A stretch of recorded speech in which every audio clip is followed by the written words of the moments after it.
And I think that's also another kind of statement for other entrepreneurs is to really understand the impact journey of the product and of the company just as much as you would look at a business model or kind of your IP strategy. And that's, I think, going to be a growing importance for this kind of next chapter of entrepreneurship. Welcome to Cleantech Forward, a Foresight podcast where we explore clean tech customers, capital, and Canada's path to net zero. Tune in to learn more about Canada's most exciting clean tech startups, industry success stories, investor insights, and academic initiatives as we accelerate the growth and impact of clean tech together. Welcome to Cleantech Forward. I'm Jeanette Jackson, CEO of Foresight Canada. This week, Sean Hazaray, CEO and co-founder of Haze Automotive, joins us to discuss his environmentally friendly carbon fiber manufacturing process, how these materials can increase safety and lower greenhouse gas emissions for electric vehicles, and how Canadian accelerators like Foresight and Climate Ventures Accelerate From Anywhere program have helped him in his entrepreneurial journey. This Cleantech Forward podcast is supported by Gowling WLG, a global leader in intellectual property law. Gowling WLG works alongside Canadian cleantech companies to develop IP strategies that maximize business opportunities and increase market share while protecting valuable innovation. From idea to investment to international expansion, Gowling WLG understands the potential of your intellectual property at every stage of growth. Visit gowlingwlg.com/cleantech to learn how they can support your business today. Sean, welcome to the show. Well, first off, thank you so much for having me on here. It's just an honor to be here, and I'm really excited to share a little bit about our journey and how we could support the path of other entrepreneurs. So, Sean, tell us a little bit about you. My path to entrepreneurship I was actually more on the business side, and I still love technology, kind of off the side of my desk, but I'm more on the business side. How did you sort of peek through and become an entrepreneur? Yeah, it's a great question. I always wanted to be working in cars and automotive. Went to a university that's very close to the big three, the Ford, GM, and Chrysler, and was automotive engineer by trade. And worked in R&D for automotive pretty much the bulk of my career for a number of car companies from Subaru to Porsche. So always been an entrepreneur, working on these type of companies and working on innovations and bringing in outside innovation to these, kind of multinational car companies. But this was the first kind of jump for me to go, full-fledged into entrepreneurship. And it's certainly been a journey, but it's been so exciting just to be on the other side, understanding the whole frame of it and really having the control of the destiny, if you will, within our hands. Yeah, that's what I felt too. I remember finishing my degree and again having a bit of an entrepreneurial inkling, and I stepped out the doors of that university and I thought to myself, wow, I really don't know anything. Like, I've done all these courses and I had a vision for getting into the more entrepreneurial side of business, but where do you start? And I mean, you got to start somewhere, right? You just pick a point and think, okay, this is the business I'm going to try. Let's make a go at it. Yeah, that's absolutely. And I get into these little, call it rabbit holes of innovations, or I'm just, looking at e-commerce 3 years ago and trying to understand it and going into the next thing. So it's, sometimes it just kind of carries you like the wind, and you just kind of get swept away from that. So what kind of an engineering background do you have? Are you chemical, electrical, mechanical? Yeah. So by trade, I'm a mechanical engineer, which is great because it's kind of like a jack of all trades, master of none. You kind of are going into the engineering buffet and trying a little bit of a sampling of chemical engineering, electrical engineering. And then throughout my career, I was predominantly software engineering. So completely different focus on it, but looking at software, EE architecture, and then also material science. So kind of a great breadth overall, but it's been exciting because there's a lot of parallels between electronics, material science, and that's really when you look at Haze, kind of the focus of what we've been up to. Yeah, you might find this funny, but I too, again, not on the engineering side, but learned enough in my way to speak.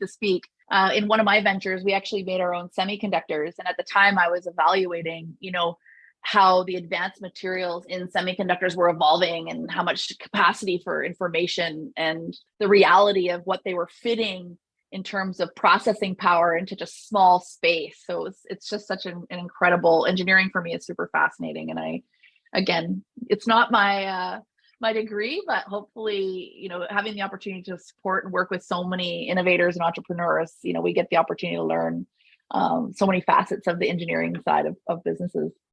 So I'm a car person. I have a 1966 Ford Bronco that I am pretty proud of. I kind of look at that as more of a reduce, reuse, recycle model. It's pretty much all original, and I do love obviously beating around in it on a sunny day with the roof off. But I also drive an electric car, and I've moved into the Audi e-tron. I'm pretty happy with the performance of the car. It's certainly a lifestyle adjustment, but I still, quite frankly, do see a lot of opportunity to see how the EV community evolves from a manufacturing perspective, from a weight perspective, from a capacity perspective. How do we get these vehicles to take us the distance when we think about a full global transition to net zero vehicles? So maybe you can tell us a little bit about how you got into this specific business and a little bit about the technology that you're working on to transform this sector. Yeah, I mean, it was quite amazing. I had my first really big break at Subaru. And that's actually what I drive right now. I love Subarus. Worked in their R&D facility, and it was more on software for the car. So the infotainment, the connected car, the experience, the navigation system. And over the past 15 years, the screens inside the car have kind of turned into the brains of the car in some regards, and have become more and more powerful. And then I had this inkling in 2016 to see, hey, the EV movement is happening. Tesla, of course, is a big power. And so I went to actually Tesla's biggest competitor about 10 years ago. It was called Fisker, and it was a big rivalry between Tesla and Fisker. Fisker went bankrupt in 2013 and then reemerged as Karma Automotive. And it's a beautiful kind of four-door sports car that's made in Southern California, but then sold all across US and Canada with dealerships in Waterloo and Vancouver. And that was incredible because it was a blank sheet for an electric vehicle. So just to learn, how do you start to get consumers accepting of this vehicle going in the high-end market, but really starting to trickle it down to mass market. And that was in 2016. And then to see the complete rise of EVs over the past few years. And what's amazing is that we had access to a lot of great data, one from Bloomberg New Energy Finance, that basically stated that EVs were, a fraction of percent then, 6% of new vehicles purchased today is electric vehicles. But by 2040, 65% of vehicles sold in the US and Canada will be electric. So 2 out of 3 cars. And that's just a really exciting, kind of wave to ride, if you will, to see how do you get consumers to adopt to this? What are some of the challenges, like infrastructure and the heaviness and the weight of EVs, and how can we combat that with new technologies? We've had so many different companies come through Foresight nationally that are working on things like infrastructure. How do you get charging stations in stratas? How do you, without the costs? How do you monetize on some of that, while also thinking, for the greater good? At the end of the day, we need to get this charging infrastructure in place. And certain communities certainly have less than more charging infrastructure. I still find myself in lineups. I do live in a stratified building, so it's not easy to get your own infrastructure in place. And then we get into the cars themselves, right? In sort of learning more about what you're up to at Haze, you're all about reducing the cost of carbon fiber by 90%, using some advanced manufacturing techniques. It's more environmentally friendly. It's going to have other significant impacts on the capabilities of these vehicles. Why don't you walk us through a little bit about your technology and, how you expect the implementation of your technology across the sector to impact automotive? Yeah, it's really exciting. And when you look at the whole global market for passenger vehicles, there are 65 million vehicles sold each year. Roughly 15 million in the U.S. And a similar number in Europe. But predominantly all of them are steel and aluminum vehicles. Only 400,000, roughly speaking, is made from carbon fiber as a solution. And carbon fiber, it really got its prominence in the 1960s from a lot of the aerospace aviation kind of adaptations for for space missiles and kind of higher end technologies, but it hasn't really translated into vehicles really until the 80s. And so that was really starting off with race cars and really hypercars and high end cars. But it's a way safer technology, is a lot lighter, it's better fuel economy. So the question that we've been always wondering as car guys is, why hasn't it been only reserved for higher end cars? Why can't it go into cheaper vehicles and in mass market EVs? Why is it when you look across the parking lot, it's all steel or aluminum vehicles and none of them are carbon fiber? And so when we kind of looked at that problem, we kind of realized it's really the labor cost that's really driving the cost of it. Making carbon fiber right now is still very labor intensive. It's kind of like think of it like a shoe cobbler in some regards, a very old school crafted type of technology that's kind of more of has this artisan type of feel, which is great for quality, but also kind of not great for scaling.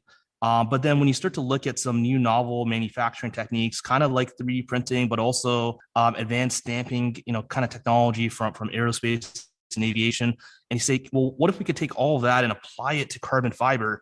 Could we get the labor costs to be much more competitive with some of the kind of current material technologies like aluminum and steel in the market?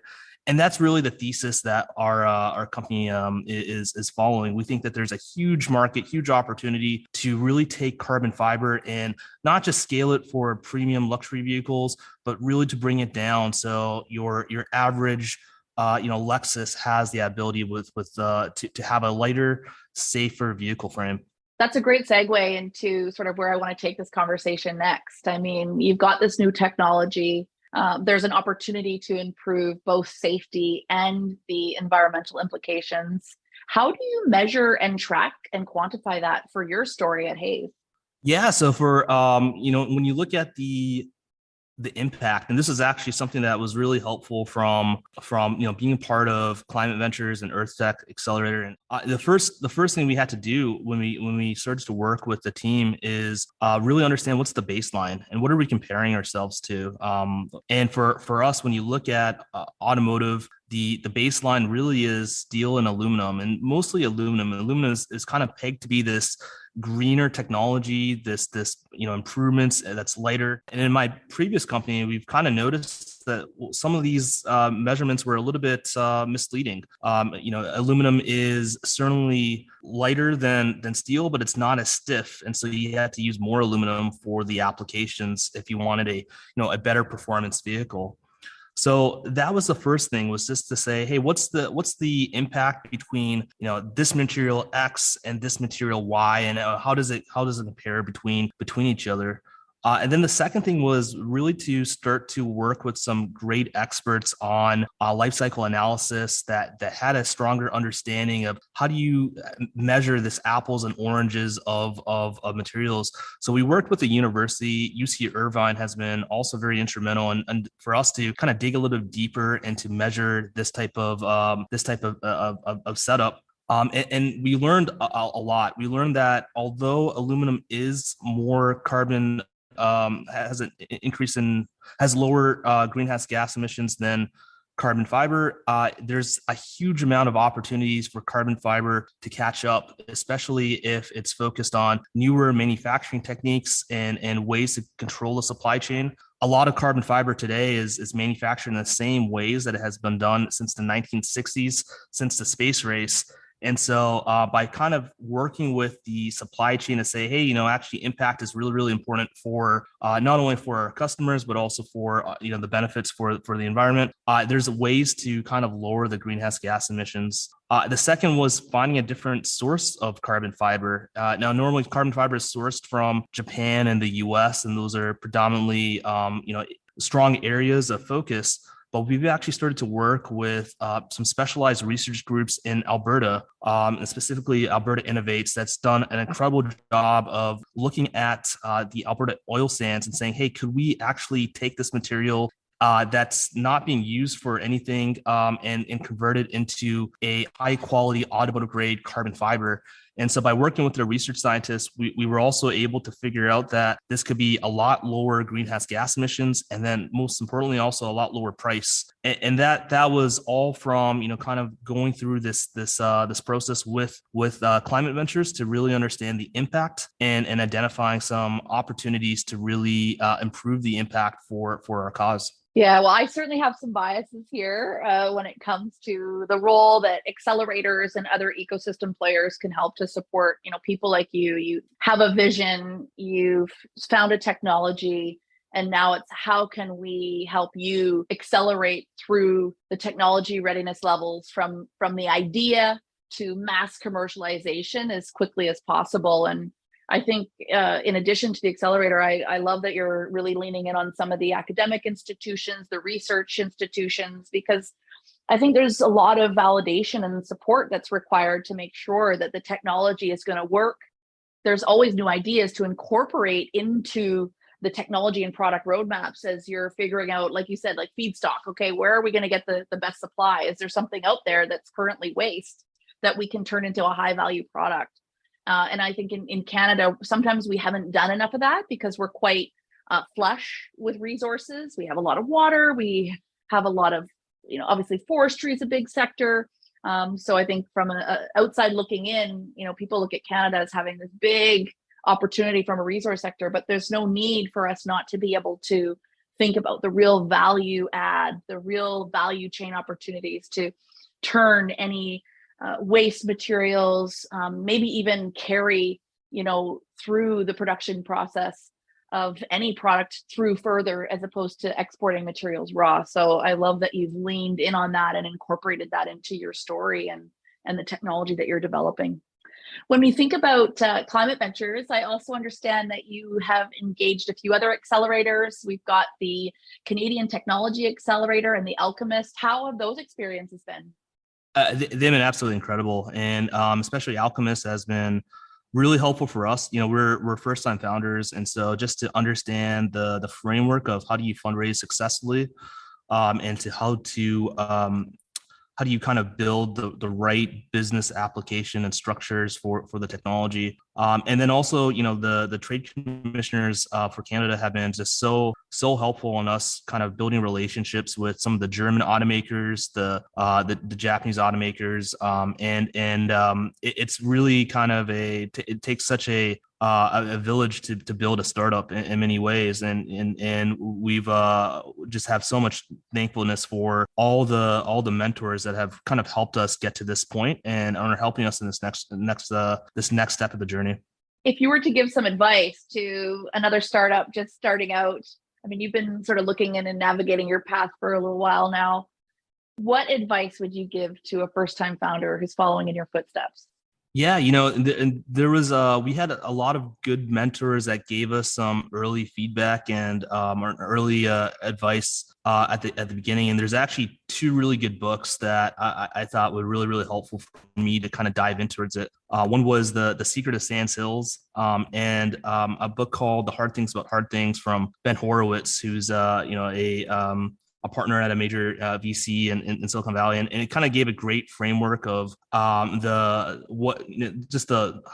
to raise funds successfully, but then also just kind of what is startup culture like, and some of the good, but also some of the bad and the ugly as well. That's kind of also not explicit. One thing that I've really been, I think, lucked on is just our timing of when we started this company, and YouTube has been a huge resource, for us in terms of understanding and diving into kind of topics. And then kind of lastly, we were when you look at the market for EVs and working with automotive companies, not a lot of automotive companies, I would say, are progressive on their impact reporting and their ESG measurements. But we had this hunch that it was going to become more and more important over the next couple of years. And we went head down, kind of took this risk and tried to get as much understood from our impact journey and storyline.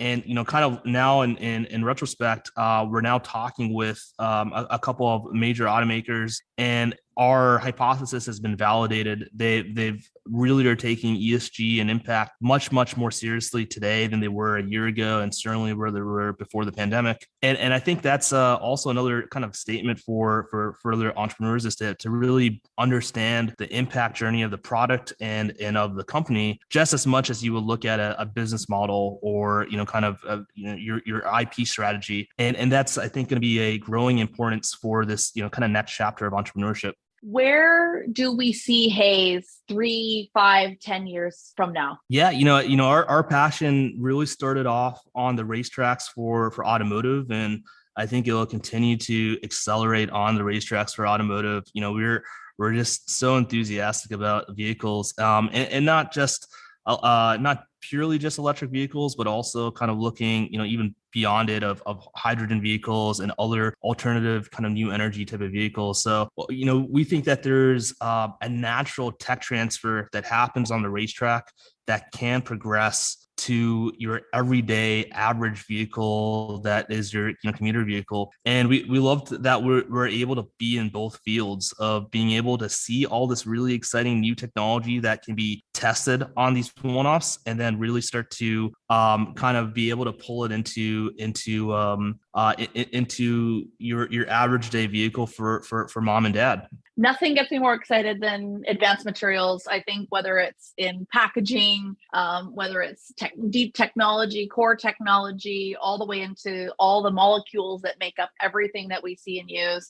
I think you're on an incredible path, and we're so honored to be here to support and encourage you along your journey. Thank you so much for joining us today on the podcast, and perhaps we'll have you on here again soon on your next update. Congratulations. Thank you again for having me. This has been such an honor and delight. Thanks for listening. Don't forget to share this episode and subscribe to Cleantech Forward wherever you listen.